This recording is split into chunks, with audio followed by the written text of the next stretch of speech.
Hi, I'm Matt Pembroke from Motion Fluid Power Solutions, and today we're talking about the Exitflex Crimp app. The Exitflex Crimp app gives you up-to-date technical data for the Exitflex hose program for both one-piece and two-piece fitting configurations to be used wherever you are. No longer do you have the issue of outdated crimp charts. The Exitflex app has recent, backed-up data live ready to use on-site. The app also features an automatic email out function. You can select your hose, fitting and configuration type and can be emailed directly out to anybody where required. Once you've opened the Exitflex Crimp app, press continue. The first thing you'll see is a list of hoses here. Now these are specific to the Exitflex hose program. Choose the hose that you would like to use.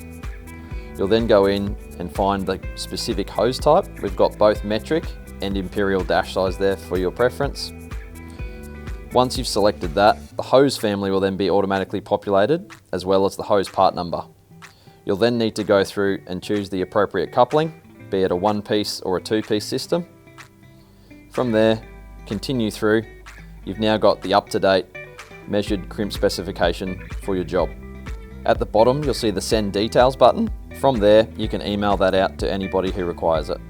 Once you've sent the email, there'll be a PDF attached, and this is how the data will come through. In a nutshell, that's how the Exitflex Crimp app works. If you require any fluid power product solutions, please feel free to contact your local Motion branch.